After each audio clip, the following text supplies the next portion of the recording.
Hey, hey, hey.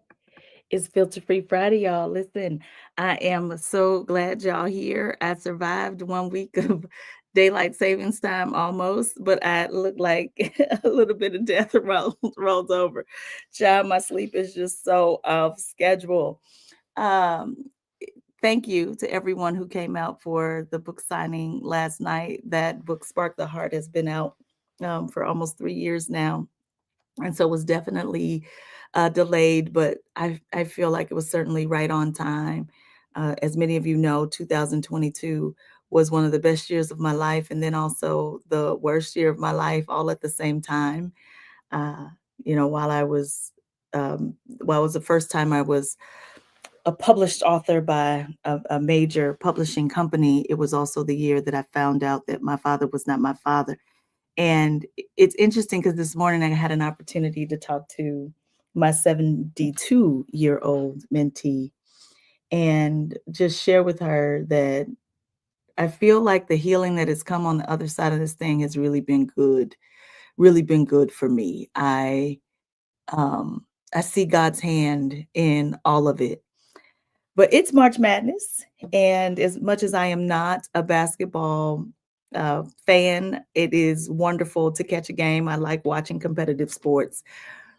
But what's been interesting is I've been watching this podcast, and I can't even tell you what the name of it is. And there's these storied basketball players who end up on the podcast, and they record it on video so you can see them. And someone was talking about Dennis Rodman, and I remember the days of Dennis Rodman playing and how he would always get about a dozen rebounds every game. And this particular player who played with Dennis Rodman was sharing that one time they were in practice and Dennis Rodman was standing under the basket instead of getting back in line to catch the rebounds. And the dude was like, "Well, what are you doing?" And Mr. Rodman says, "Well, I'm counting." And they were like, "Counting?" Well, Dennis Rodman was paying attention to exactly where the ball hit the rim and then counting how many seconds it took for the ball to fall. He was studying every single player to see what their shooting methodology was, and then what kind of physics was at play, so that he could get the kind of rebound numbers that he was achieving. I also saw someone talking about LeBron James, and they were, for once, not having the conversation about whether he was good as Jordan or not. It was about the IQ he had around the game. You can ask LeBron about what happened with play, and he can run it down play by play, who's where and what they were doing. He also has the ability to know what is happening on the other side of the court, what plays the coach is going to call. He just has incredible amounts of basketball IQ. He studies the game, he studies his body. I was watching something that was talking specifically about the kind of time that Michael Jordan and the Kobe's of the world put into the game. And I think that there's something to be learned from incessant amounts of study. Now, why am I bringing that up on a filter free Friday when I'm not even a huge basketball fan? Because the greats study. When I was first joining or launching this empathy revolution, one thing that I was invited to do to one, help my stress levels, but then also help me build empathy muscle was to read fiction. I never used to read fiction before. I felt like there was so much stuff that I needed to read for work that I just could not get around to reading fiction. I was like, what is this escapism? I don't have time for this. But in reading fiction, one of the first books I read, of course, I read fiction as a child, but one of the first books I read as an adult since 2020, um, when I was invited to read fiction, was Small Great Things, book by Jodi Picoult. Um, Another book that's kinda written like that by, a woman named Christine, I'm trying to think what her last name is, but it's called We Are Not Like Them. And what reading fiction allows you to do is to not think about the merits of the story because you know it's false. So you can focus on the empathy muscle building. But what's interesting is one of my neighbors, the one directly across the street, gave me his copy of The Bone Collector. And the book is 20 years old, movie's 20 years old or something like that.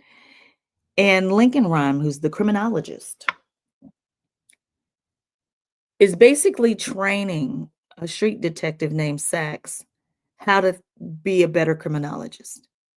And he has her study the crime scene, imagining herself walking through the crime scene as the potential or the perpetrator.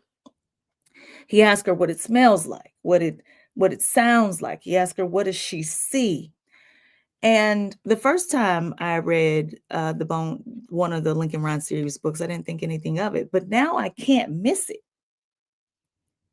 This man is a quadriplegic. He had gotten hurt on the job, and he had called him considers himself retired, but every time they can't figure out what's going on, they call the criminologist Rhyme. And what is it about those people who are not just good? They are great. These people are incredible at study what they're doing, study what their customers need, what problem they're trying to solve for, and they speak to those people in a way that they can appreciate. I'm going to pick on this subject not because I have any strong feelings about it. So know that I don't have strong feelings about this. I'm picking on it because it's easy and helps to make this point clear. But there are millions of examples like this. Here in my beloved city, we have several Black newspapers.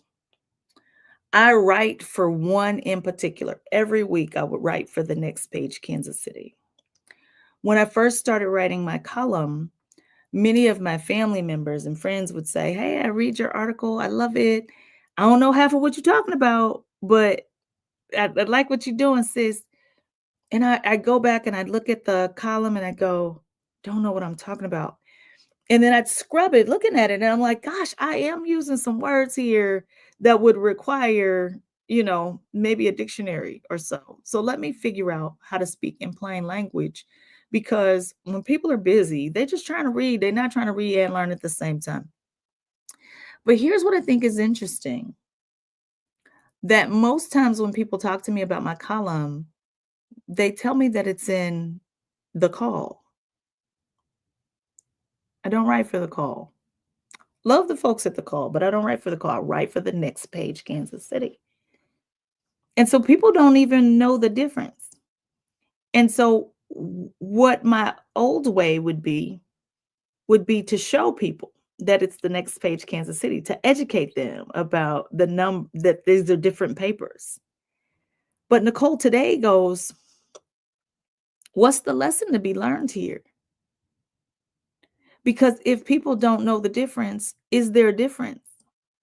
I know we think from a nuanced standpoint there is a difference. But if people don't know the difference, is there a difference? And so what does study look like in that particular area? Does it look like coming together to share our message? I don't know. But I certainly know that it needs some study because the customer doesn't know the difference. When I think about what it must look like for someone like me to go out on the court and think I'm gonna get a rebound, especially in uh, just in a game with people who are much bigger than me, I have no idea what that might look like. And so to the novice, it just might seem like Dennis Rodman's just incredibly athletic, and he was. But what made him exceptional was incredible amounts of study. LeBron James has pretty much the same stats that he did 20 years ago. Is he athletic? Absolutely. But is it intellectual study that has also taken him there? Yes. Now, what does that mean for us today? I was talking to my chief advisor this morning about Elon Musk, who's leading Doge, and he was telling me that we probably need to study him.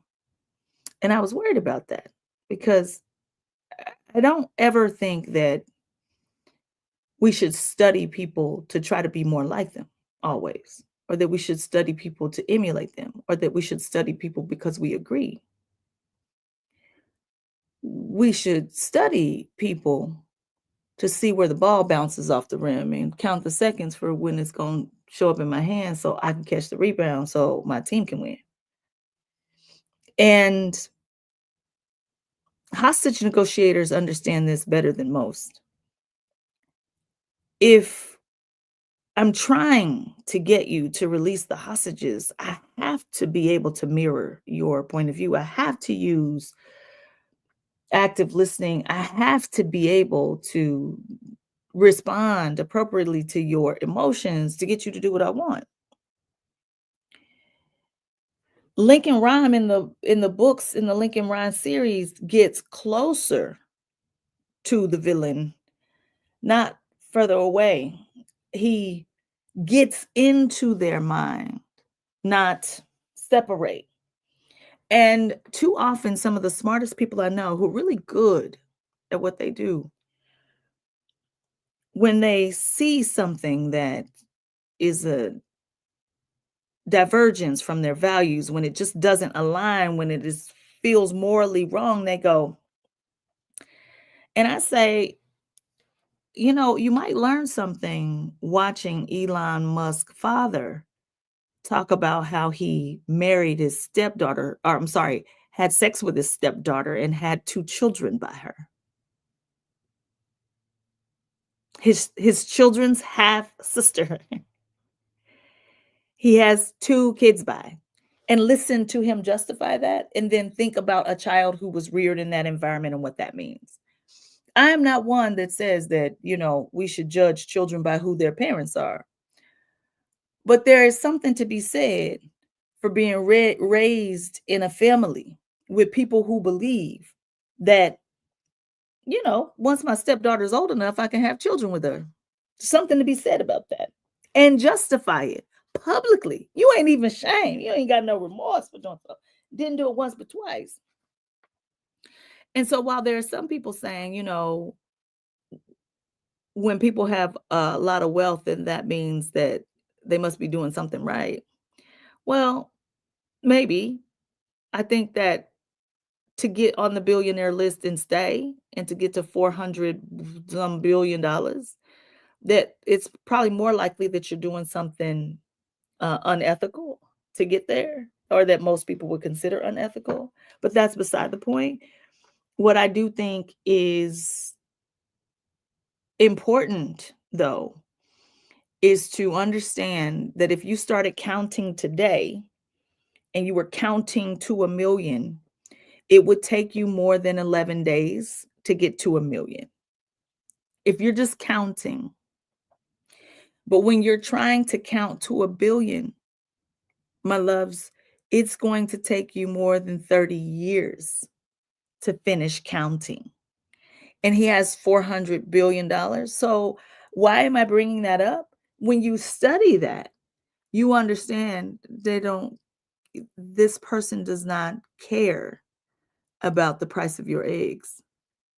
The research is not clear, but the research is anecdotally kind of showing that there is an inverse relationship between being a billionaire and having high levels of empathy.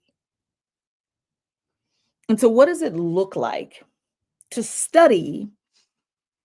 And if you can study the person you're trying to be against, or you can study the people you're trying to be for. You see, when I think about Dennis Rodman, he's studying his opponents to see what they're doing so he can get the rebound when he's trying to get a defensive rebound. But while he's in practice, he's studying his own players so he can get offensive rebound. When I think about when Magic Johnson joined the Lakers, he was like, hey, man, tell me how you want the ball, because I'm always give it to you in the way you want it. That is studying the people that you want to bring along. But all the time, it's study. And when we can understand what other people think, feel, and believe, it takes us far. I finally got around to reading The Message by Ta-Nehisi Coates. And my God, today in that first couple chapters, when he talks about when he writes, he tries to use words that will haunt, that you just have to come back to. He did that in this book. But I mentioned this particular book because I think Ta-Nehisi has a fantastic way of helping you to get into the shoes of another using words, to help you empathize with something that might not be your experience, that you may not even have ever seen with your own eyes. He's done a fantastic job in this book. And when you watch how it's being demonized in the media, it's fascinating. But what I love about what he's able to do is that while he uses really high level academic language, I have circled things because I have to look them up, is that in that same sentence, he's providing scaffolding. He'll use another word that is more common. So if he said pugilistic, he would also say fight in the same sentence to help me kind of use my context clues to get there. But why am I telling you all of this? There's a story that Ta-Nehisi tells in this book about being in class and a teacher suggesting something horrible about a group of people, and Ta-Nehisi and everybody else in the class said silently. And the teacher came to him later, who was also a family friend, and said, "Don't you ever sit in a room and allow someone to say something like that, and you keep your mouth shut." There are 300 million US citizens, 345 million US citizens or so.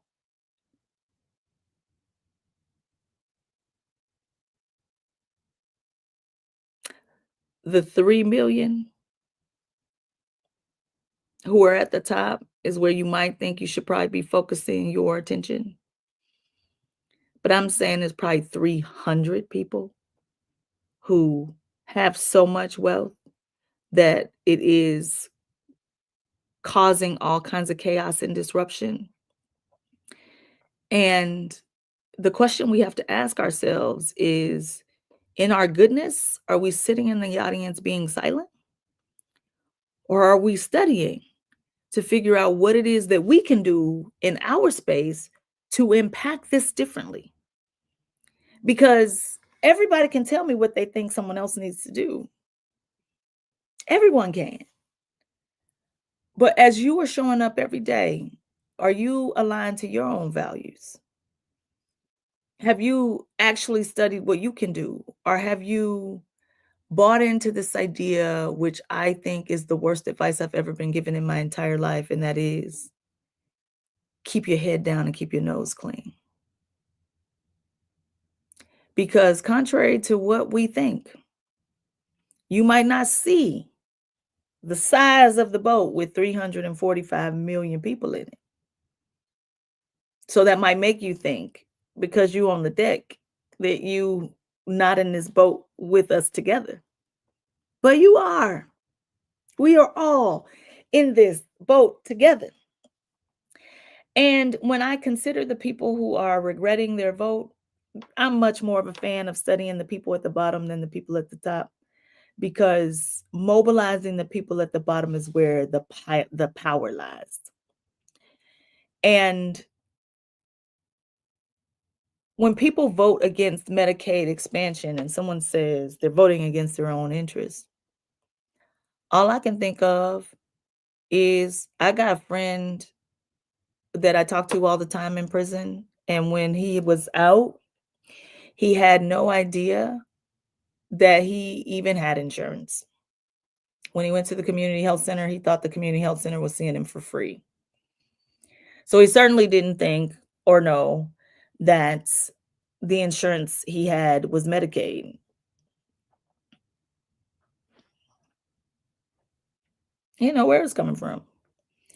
Now, does that make him stupid? I think not. He's smart in lots of other ways. But while we're